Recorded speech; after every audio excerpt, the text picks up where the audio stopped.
decía afuera de micrófono Cristina López Slitting.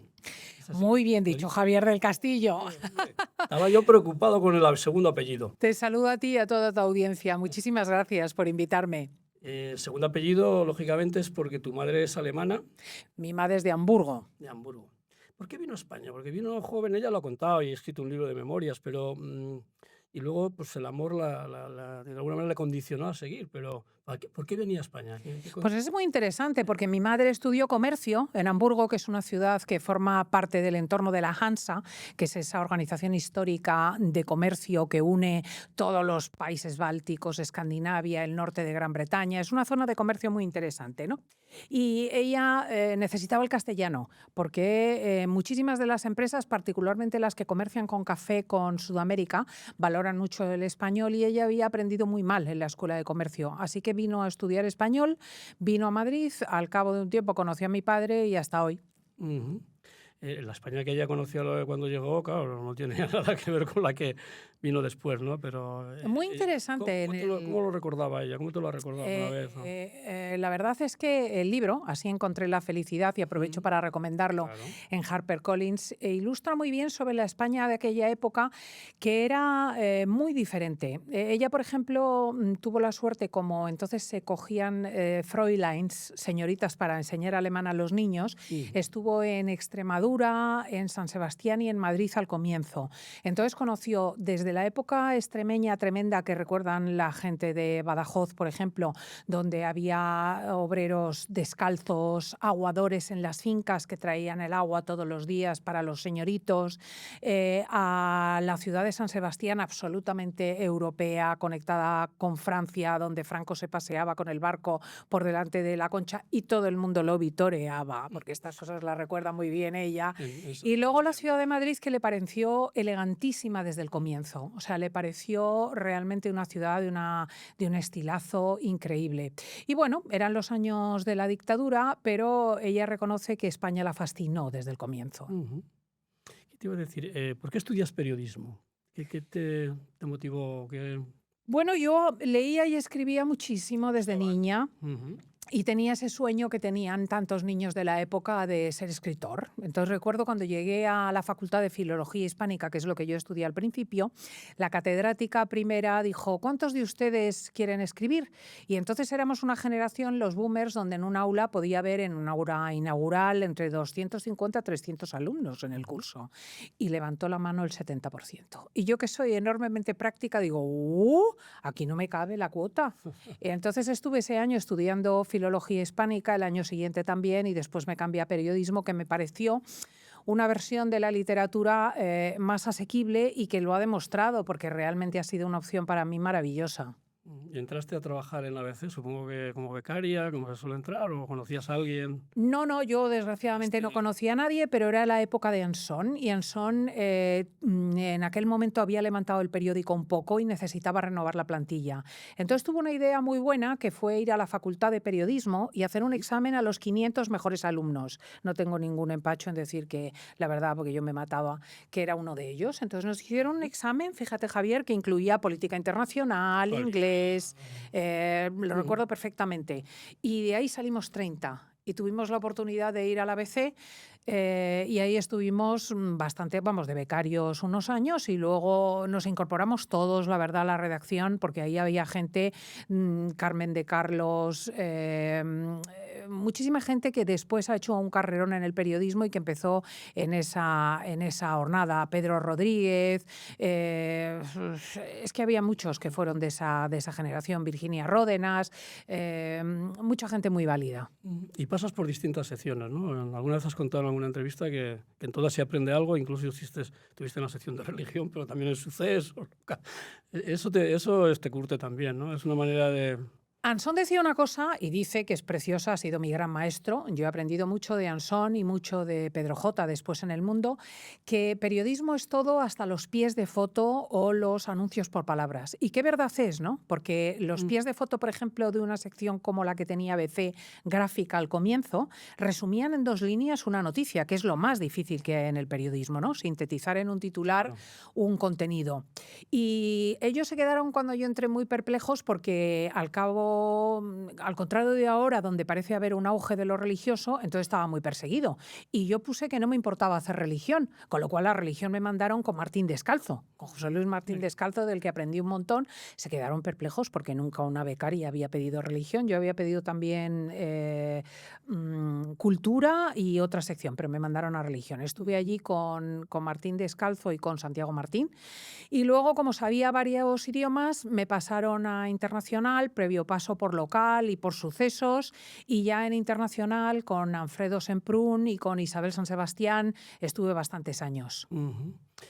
En el ABC tuviste también, bueno, pues los problemas que a veces surgen en el trabajo diario y tal. Creo que tuviste alguna bronca con José Antonio Zarzalejos y eso provocó tu salida, ¿no? Sí, la verdad es que fuiste despedida, pero si lo quieres contar o resumir un poco. Nunca lo había contado porque tampoco le tengo rencor, pero lo cierto es que tuvimos un encontronazo. Yo había regresado después de muchos servicios de enviada especial, muy tocada de Kosovo, porque había sido, bueno, nosotros estamos habituados a ver cadáveres, a sufrir bombardeos, pero realmente la estancia en Kosovo fue muy larga, fue más de un mes, y yo vine muy afectada y tenía 3 bebés. Y en ese momento dije, bueno, realmente una de dos, o me marcho de casa y me voy a hacer el enviado especial por el mundo, o pongo un pie en Madrid y empiezo a sentarme un poco aquí. Total, que se lo planteé al director y en ese momento estaba todavía, no, ¿era Jiménez Alemán o era Anson?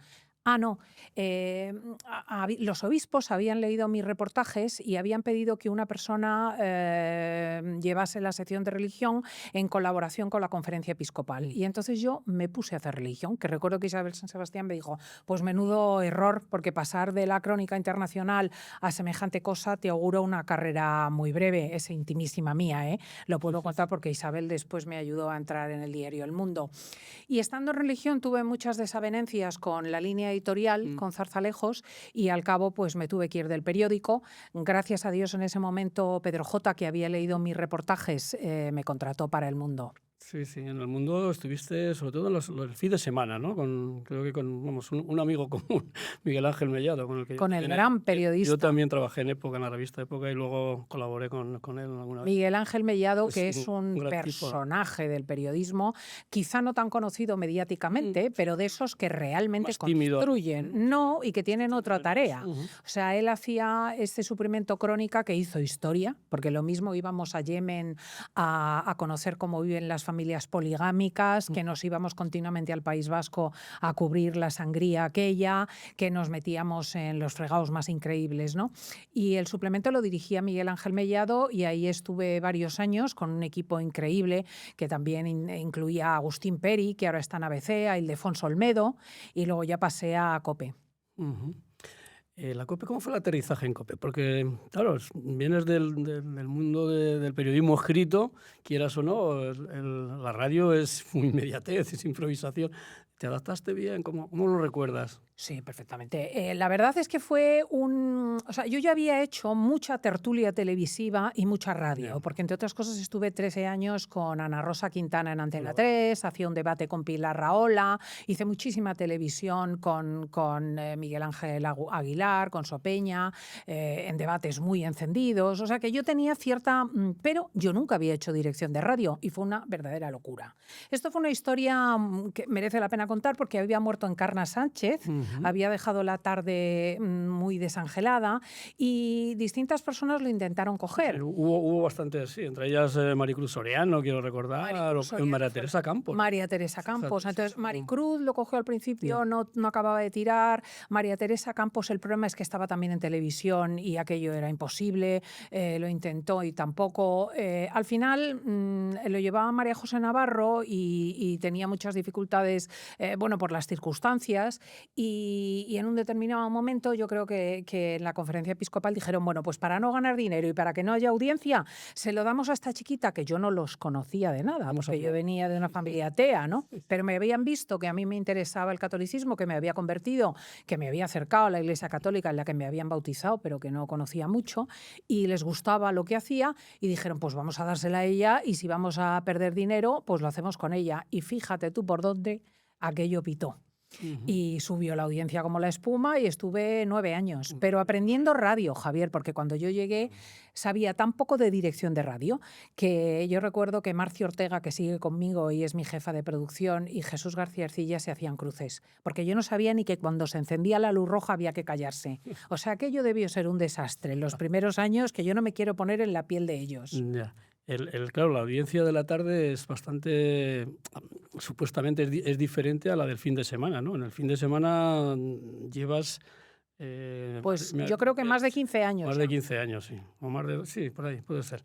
Entonces, tienes que cambiar también tú la manera de contar las historias. Son historias distintas, quiero decir. ¿Cómo fue ese cambio? Además, la tarde era todos los días, esto es fin de semana, la gente se supone que está más relajada o no, lo sé. Sí, es muy diferente. Vive ¿no? Es muy diferente porque tú en la tarde o en el ritmo diario estás anclado con la actualidad inmediata. Entonces tienes que hacer un juicio también sobre las cosas que acontecen. Quiero decir que si por la mañana hay un desastre en Groenlandia o unas declaraciones del presidente, se espera de ti que hagas también un criterio, ¿no? Y yo hice una tarde, por un lado, muy combativa, por otro lado también de mucho distraer, que iba desde un editorial que yo sé positivamente que los diputados paraban a las 4 para oírlo, hasta con secciones de música clásica o la primera sección que se hizo en COPE de sexualidad. O sea, era de todo. Al pasar al fin de semana el tono es completamente diferente. O sea, ahí tuve que sacar la Cristina, vamos a decir, cachonda, que también la hay, ¿no? Donde nos reímos, donde discutimos de cosas a lo mejor más triviales, donde lo mismo te cabe una receta que te cabe, pero que también tiene una parte inicial de política y de actualidad, porque cada vez el fin de semana es tremendo. O sea, cada vez pasan más cosas en el mundo. Cosas, ¿no? Bueno, yo quiero recordar, fíjate, que cuando se decretó el encierro, digamos, en la pandemia, fue un sábado, ocurrió un sábado, ¿no? Pues fíjate que yo de eso me acuerdo. Hasta lo harías el programa mejor desde casa, ¿no? Pero, vamos, hicimos muchos meses el programa desde casa, montamos estudios en la casa y la verdad es que fue increíble cómo se adoptó. El confinamiento fue un sábado creo que recordar que fue el 14 de marzo. Pues sábado. Tienes mejor memoria que yo, porque yo recuerdo, por ejemplo, la muerte de Fidel Castro, que nos cayó en el fin de semana, la muerte de Benedicto XVI, recientemente la entrada de los norteamericanos para extraer a Maduro, nos cayó en fin de semana también. O sea que, y luego, por ejemplo, hubo una desgraciada tendencia cuando los atentados islámicos se producían casi todos en viernes, que es el día santo. Entonces los muertos acontecían por la noche y nos caían en la mesa por la mañana, ¿no? Entonces tienes esa combinación. Luego también el Consejo de Ministros durante bastante tiempo ha dado mucha entrada a los viernes. O sea, que hemos tenido esta combinación del comienzo más político, más, digamos, de actualidad, y luego toda esa diversión de fin de semana en la que cuento con gente súper divertida. Hay menos competencia en el fin de semana, quiero decir, no se iba a decir menos exigencia, pero quiero decir, para una emisora, pues quizá, o una cadena de radio, parece como que a las mañanas, tal, el fin de semana... Competencia no, la competencia es durísima. Yo ahora tengo a Julia Otero enfrente, que es una grande del periodismo y me está dando trabajo. O sea, la competencia viene medida por el enfrentamiento entre las cadenas. Claro. Y en mi caso, además, que tengo un horario ajeno al resto, porque el resto va en las mañanas de 8 a 12. Y tú vas de 10 a 2, claro. Y yo voy de 10 a 2, que es una zona menos conveniente, y además mis últimas horas suman la audiencia a deportes, no a fin de semana, ¿no? Entonces, bueno, mi competencia es relativa, pero es muy dura. Ahora, indudablemente, los grandes ingresos de las cadenas, concretamente en COPE, proceden de la mañana y del deporte. No. O sea, que ahí no nos engañemos, quienes llevan el tirón son Carlos Herrera, Jorge Bustos, nuestros compañeros, grandes compañeros de Tiempo de Juego y del Partidazo, esos son los que, digamos, dan el chute, ¿no? El resto vamos un poco a expensas de cómo funcione eso. Oye, curiosamente la competencia de las mañanas, en los fines de semana, es entre mujeres. Que eso es también positivo, quiero decir, ¿no? Que a veces se decía, bueno, los grandes programas, no sé qué, se los llevan ahí estáis, ¿no? Que yo sepa, bueno, Pepa Fernández, has Bueno, citado a Julia. ahora tú. quienes estamos... Javier del Pino es como una excepción, ¿no? Ahí, ¿no? Bueno, pero antes tenía, inmediatamente antes de Julio Otero tenía Cantizano, Sí, también. que ahora está haciendo La Tarde, o sea que realmente ahí hay como un... Ha habido cambios. Hay como un rotar, ¿no? En Ya. este momento sí, es cierto verdad. que nos hemos dado cita a mujeres. Y no sé si es verdad, pero tu primer libro, si no me equivoco, era políticamente incorrecta. O sea, ahí de alguna manera ya te definías ahí como... Pero a través de lo políticamente correcto se ha cometido muchas autocensuras. ¿Tú crees que el periodismo, el no seguir la corriente, tú siempre has tenido que luchar contra eso? ¿Cómo lo has llevado? Sí, ¿sabes qué pasa? Ahora es, gracias a Dios, más difícil de comprender, pero cuando yo empecé, había un prejuicio en concreto antirreligioso brutal. O sea, la gente que tiene ahora 80 años, por la razón que sea del final del franquismo y del nacionalcatolicismo, detestaba el catolicismo. Entonces yo siempre era como un punto de controversia, ¿no? Como una piedra en el zapato. Y verdaderamente fueron años de un combate absolutamente extraordinario y muy raro, que ahora a lo mejor a la gente joven se lo dices y no lo comprende, ¿no? O sea, fueron años... de muchísimo debate, muy interesante también, de ahí lo de políticamente incorrecta, ¿no? Porque yo soy muy sensible a la cuestión social, por la vía del catolicismo y también de la tradición de mi familia materna, que eran socialistas de Hamburgo, pero a la vez soy conservadora desde el punto de vista, digamos, de la sociedad, y luego además soy católica. Y esa mezcla resultó muy económica para las televisiones, quiere decir que les daba dinero, y lo mismo me llamaba Telecinco que Antena 3 que Radio Televisión Española, y fueron años muy aguerridos, por eso ese libro, Políticamente Incorrecta. El periodismo de ahora sale menos a la calle, está un poquito menos... Me estaba acordando ahora de tus reportajes, por ejemplo, en el suplemento Crónica. Quiero decir, quizá falta no sé, las nuevas tecnologías nos han abocado a un periodismo más de salón, ¿o no? Hombre, claro, porque date cuenta que el reportaje sobre el terreno es muy caro. O sea, yo es que, por ejemplo, las veces que viajaba a Teherán, llevaba una bolsa de dinero para sobornar a la gente y para moverme. Entonces, el diario me procuraba, en aquellos años en ABC, unas posibilidades inauditas, ¿no? Que lo mismo me permitían ir al interior de los pueblos de Egipto para ver cómo nacía el islamismo más radical, que visitar, insisto, Yemen, como hice con El Mundo, para ver cómo se vivía la poligamia, o ir a Irán. Y eso es muy caro. Entonces, realmente lo que estamos viviendo es una reducción progresiva del tamaño de las empresas que necesariamente tienen que abaratar. Y no solamente evitan los enviados especiales, que cuestan muy caros, es que los corresponsales se están reduciendo un montón. Hay corresponsales que trabajan para varios medios, esto es lo habitual ahora, y muchísimas plazas directamente no están cubiertas. Entonces, ¿qué se hace? Se tira de agencia. Se tira del trabajo de las agencias de información y, desgraciadamente, mucho de Internet. Esto tiene ventajas e inconvenientes.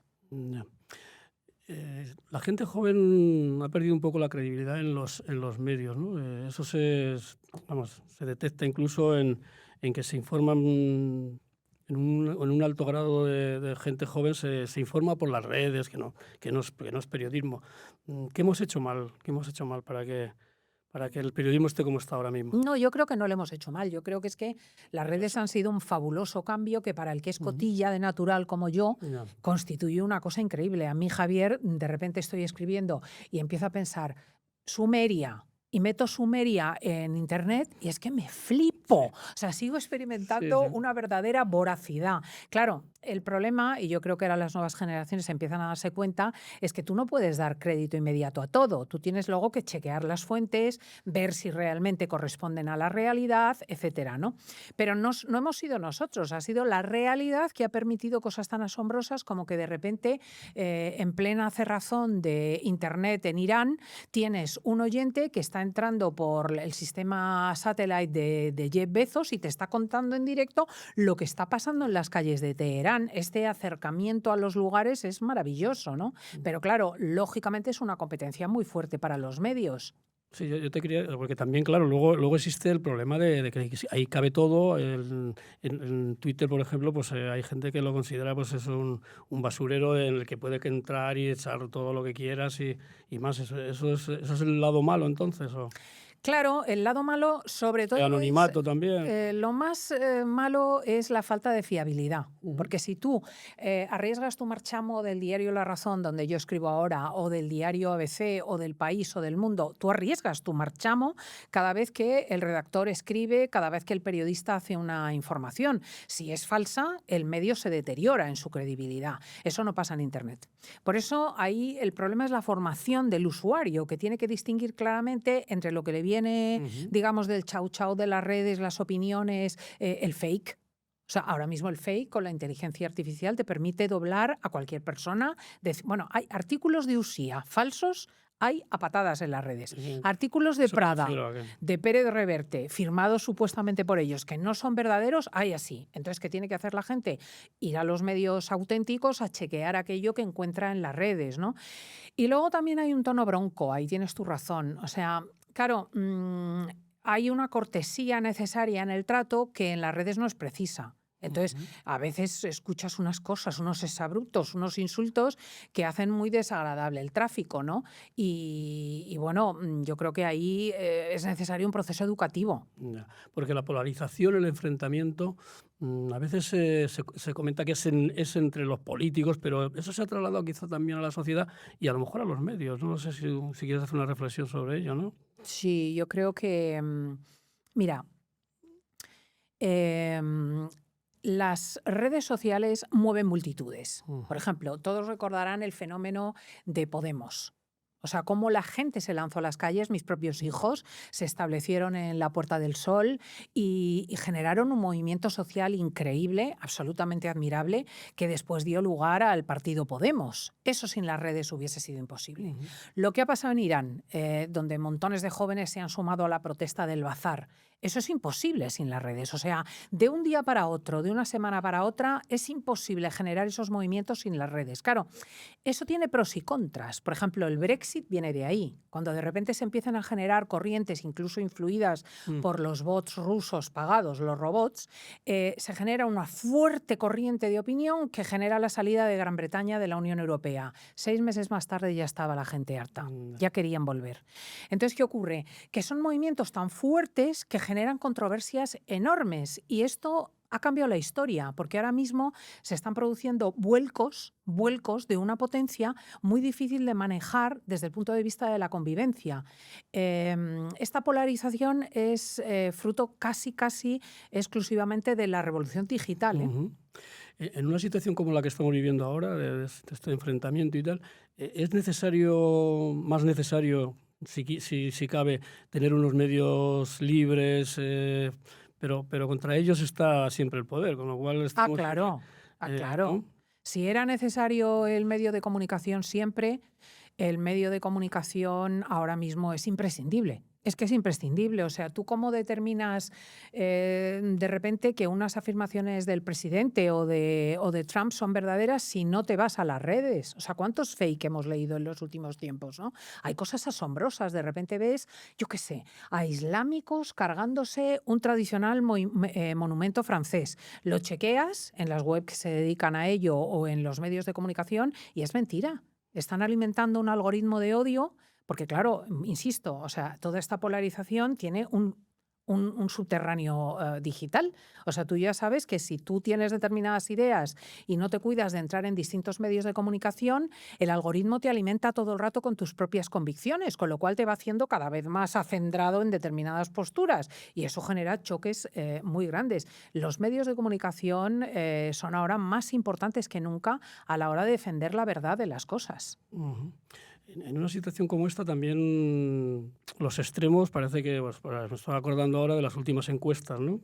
En las que sube de una manera considerable Vox, ¿a costa de quién realmente? No sé si tú tienes información al respecto y sobre todo, ¿qué se puede hacer para no llegar a este tipo de política, digamos, de trinchera? Pues está muy difícil la cosa, Javier del Castillo. Porque está muy se lo han difícil. puesto bien a Vox, parece, ¿no? Bueno, es que yo creo que Vox Unos y otros.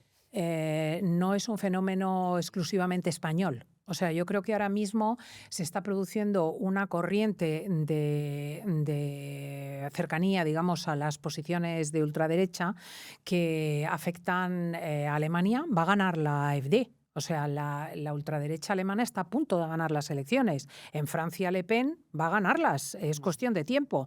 En Italia tenemos gobernando a Meloni con cierta moderación en ese sentido, pero ciertamente desde posiciones muy, muy extremas. O sea, que Vox realmente en estos momentos puede hasta vivir de las rentas. O sea, está alimentándose de una corriente internacional. Ten en cuenta que vivimos en una aldea global llena de intercambios internacionales que le va a hacer crecer y crecer. Estamos en un 17%. O sea, quienes pretendan que Vox no crezca lo llevan muy mal, porque es que es el signo de los tiempos, ¿no?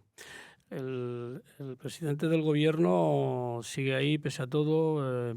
Sobre todo hay quien dice que es difícil pues mantenerse en esa posición minoritaria, sobre todo pensando que estás gobernando en el futuro de España con gente que no quiere a España o que pasa de España, ¿no? Eso es como Bueno, yo es que creo que el grado de mentira de Pedro Sánchez es verdaderamente increíble. Quiero decir que es un hombre que nos dijo en la campaña electoral que él tenía pesadillas con Podemos y que jamás gobernaría con los independentistas y perseguiría a Puigdemont por Europa entera. Esto lo dijo. Esto nos lo prometió y de repente nos encontramos que gobierna con Podemos y con los independentistas. O sea, el grado de mentira de esta persona es una característica personal y una responsabilidad propia. Claro, durante bastante tiempo el gobierno ha sido factible, pero es que en estos momentos ya nos encontramos con una situación extrema porque el Parlamento es incapaz de aprobar leyes porque no tiene apoyo suficiente, por mucho que paga y paga a los independentistas. No tenemos presupuestos año tras año, que es una situación que en sí misma obligaría a convocar elecciones. Y luego tenemos un grado de corrupción en el gobierno verdaderamente sorprendente porque no hay ningún caso en Europa donde esté en los tribunales la mujer del presidente, su hermano, sus dos secretarios de organización. Es una cosa verdaderamente inaudita, pero hay que decir en favor de Pedro Sánchez que es una mezcla de narcisismo, ambición y mentira verdaderamente admirable, porque yo no conseguiría mantenerme en el poder en esos términos. Ya. El feminismo es socialismo, como decía. O sea, soy feminista porque soy socialista, como podía decir Ábalos. No sé hasta qué punto ya la sinrazón o la mentira se confunde.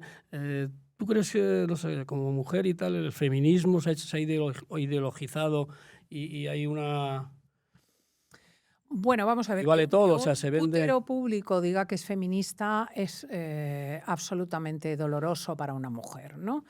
Que diga que es feminista una persona cuyo caudal familiar y cuya esposa han crecido rodeados de prostíbulos es un dolor muy grande. O sea, esto es lo primero. Pero lo que es la ideologización del feminismo es muy antigua. O sea, ya en tiempos de Simone de Beauvoir se produce este sincretismo entre determinadas posiciones comunistas y el feminismo que no se sostiene, porque yo soy muy feminista, pero muy feminista, y soy una mujer conservadora. Entonces, quiere decir... incompatible, quiere decir, ¿no? Quiero decir, a mí que me dicen, o sea, quiero decir, ¿quién tiene que demostrarme a mí lo que es decirle a un jefe de redacción, a Oriente Medio voy yo, aunque sea mujer, y te fastidias porque soy yo la que habla 3 idiomas? Esto lo he tenido que vivir. O el tener que decir, esta cuota me la salto, ¿no? O tener que vindicar tu sueldo en la redacción. Quiero decir, el hecho de que las mujeres tengan los mismos derechos que los hombres es la base del feminismo. Evidentemente, en el feminismo no se incluye, por ejemplo, el desprecio a la maternidad.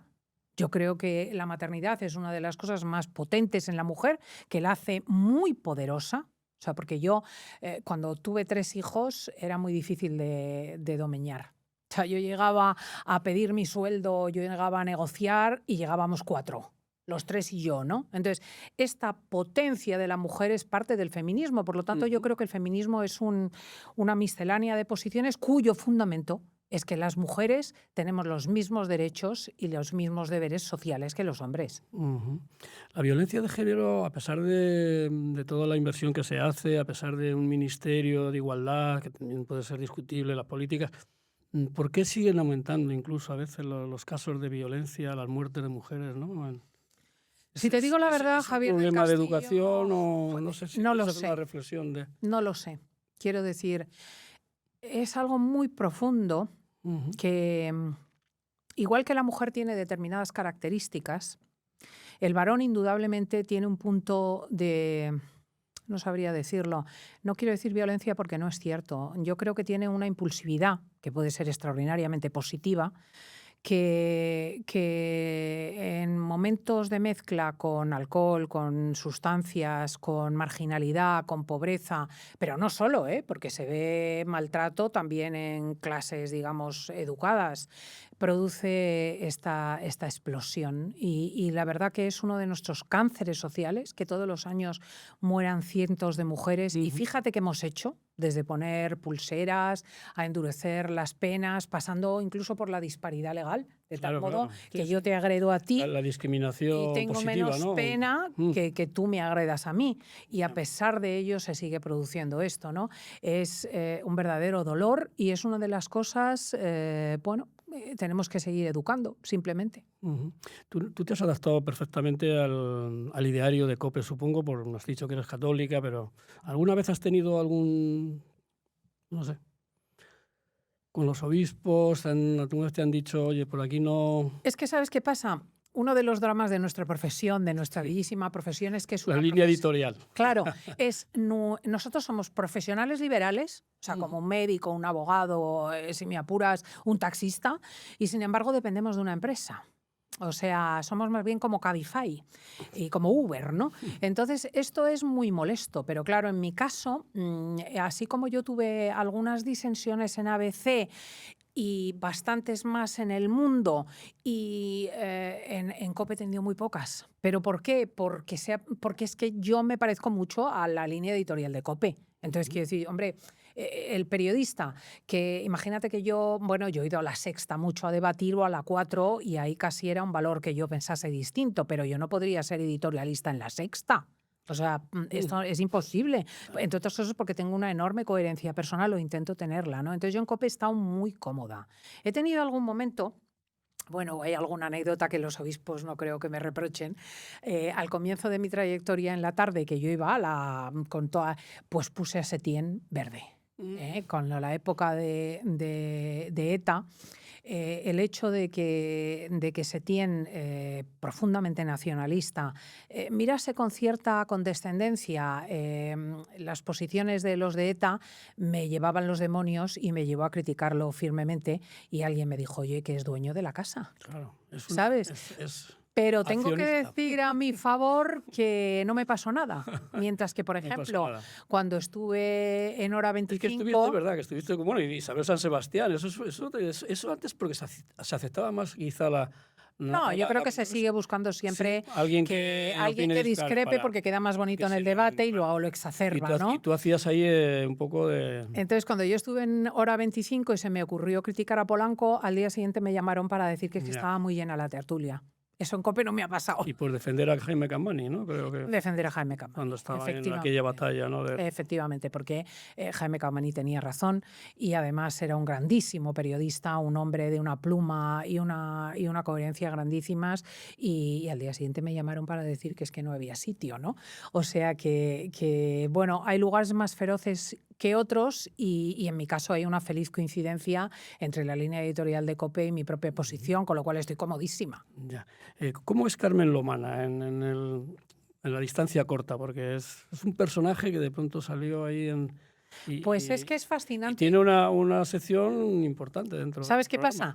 Yo siempre digo que hay algunas personas, tú lo sabes también como periodista, que atraen la atención pública de una manera casi inexplicable. Porque, por ejemplo, mujeres que han tenido 3 maridos famosos o 4 como Isabel Preisler, hay muchas, pero nos atrae Isabel Preisler. Hombres que han sido extraordinarios crooners en el mundo, ha habido muchos, pero la atracción que suscita Julio Iglesias es única. Carmen Lomana le pasa eso. Tú te sientas con ella en una mesa y no le puedes dejar de quitar ojo. Es una cosa. Entonces, primero, Carmen tiene este don.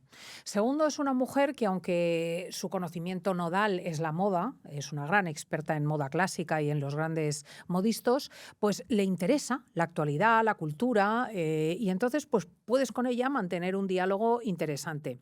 Y luego tiene una cosa fascinante que yo digo siempre, que es una niña pequeña. O sea, Carmen es enormemente caprichosa, pero enormemente dulce.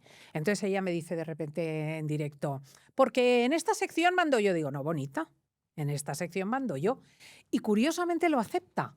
O sea que es un juego que tenemos de personalidades que a la audiencia le fascina. Claro, sí, porque además el magazine, pues bueno, tienes los sucesos con Nacho Abad, o sea, que cabe todo un poco. Cabe ¿no? todo, porque lo mismo tenemos un debate muy intelectual con Gaona y con José Manuel Aguilar, que tenemos expertos muy precisos como Marian Rojas en materia de psiquiatría y psicología, que tenemos la crónica del corazón con Carmen Lomana, o el jijijaja con actrices y con gente relevante como Sole de Virtudes los domingos. O sea, que cabe todo. El magazine tiene esta cosa tan divertida, ¿no? Que es un cajón desastre. Ya. Tienes 3 hijos ya mayores. Uno de ellos tuvo un accidente muy grave, salió, ¿no? Afortunadamente. ¿Crees en los milagros? Porque yo creo que en alguna entrevista en aquel momento decías que te parecía imposible, ¿no? Porque estaba... Bueno, es que no me lo parecía a mí, se lo parecía a los médicos. Claro. O sea, cuando mi hijo, que ahora ha sido diagnosticado de una discapacidad mental, se tiró desde una segunda planta víctima de un brote, realmente su situación en la UCI de la Princesa fue extrema. Tenía 2 traumatismos cráneoencefálicos, tenía un pulmón aplastado y el otro prácticamente inoperante, tenía la cadera y el fémur roto, tenía unas lesiones internas extraordinarias. Y bueno, a nosotros nos dijeron en la UCI que la cosa estaba como estaba, ¿no? Concretamente nos dijeron, si alguno de los pulmones no reacciona, va a morir. Entonces realmente fue enfrentarnos a la situación de la muerte de un hijo, ¿no? Es duro, claro.